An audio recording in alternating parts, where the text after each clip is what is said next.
is fiscal policy.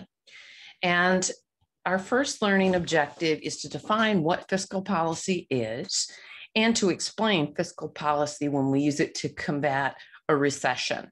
And remember, that's two, according to your author, consecutive downturns in GDP.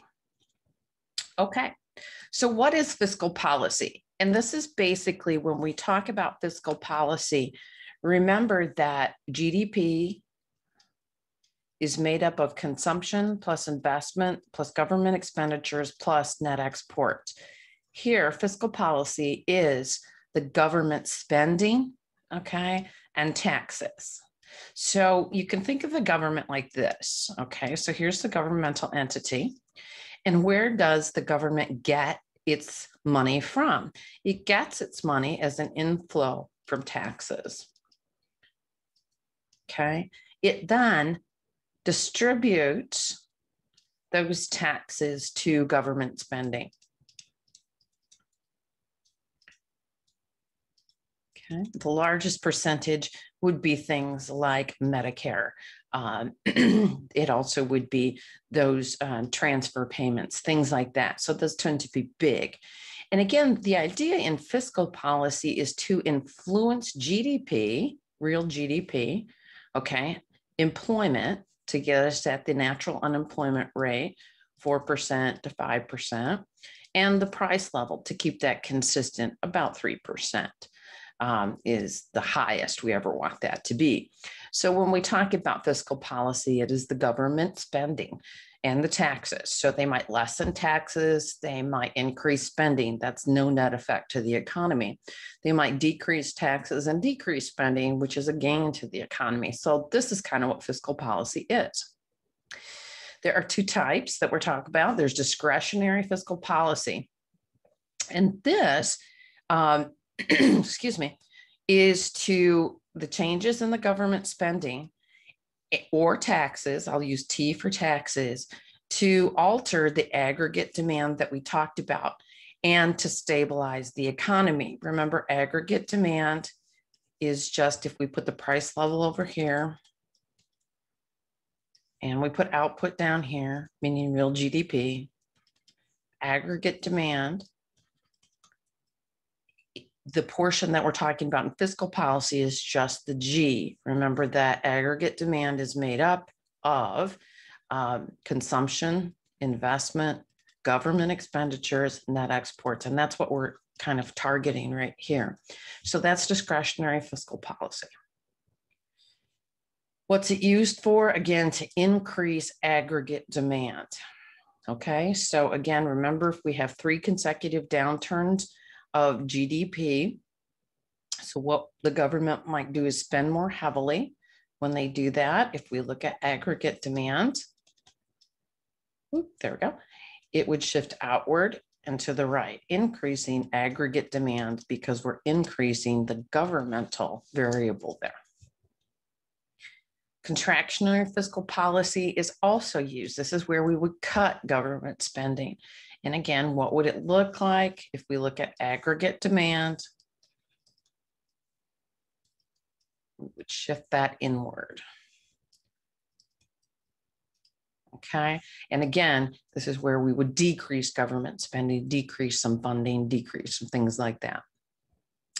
Okay, so to put it another way, just to see which one resonates with you, the level of government spending and taxation that is based upon policymakers, that is our fiscal policy. Expansionary is where we're going to increase government spending or a decrease in taxes. Okay, and that would stimulate aggregate demand not only through the government side, but also through the consumption side, because we might have more money to spend instead of taxation. Okay, contractionary fiscal policy is a decrease in government spending or an increase in taxes. And as you saw in the previous slides, basically aggregate demand would start here and it would decrease inward because now we're paying more in taxes and the government is spending less. Okay, fiscal policy has 2 effects on aggregate demand. I like this one because I think it does a really good job of summing it up. So if we have increasing or expansion fiscal policy, as we do right now with the COVID relief package, then basically what we're seeing is aggregate demand is moving outward and to the right.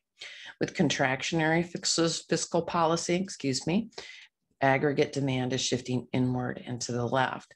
Now, again, why would they do that? Because here's the price level. And remember that the price level is what is the inflation. Okay, so if I put in an aggregate supply here, you can see that what we have done here is we have increased the price levels.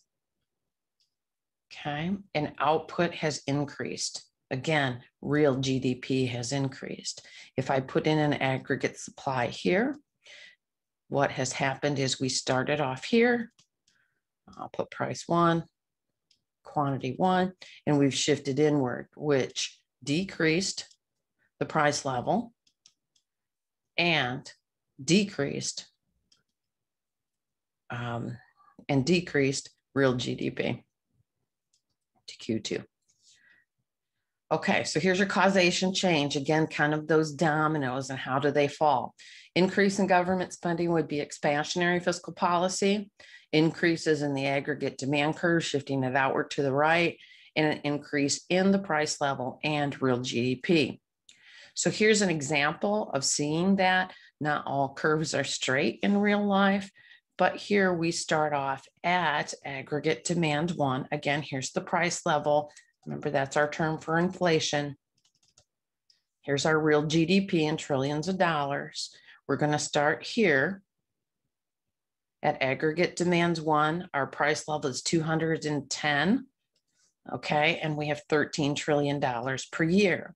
We then had either increased spending, decreased taxes, or done some of both. That shifts this aggregate demand curve outward and to the right, as you can see by the green arrow. And we now have a new equilibrium at a higher price level. So we've created some inflation. Inflation isn't necessarily bad. Okay, we want the right amount of inflation. Too much is really bad, and too little is also very bad as well. And we have increased real GDP to 14 trillion. That's the end of this learning objective, and I'll see you back in objective 3. Thank you for your time, attention, and let me stop my share, and I will see you back in 3. Thanks.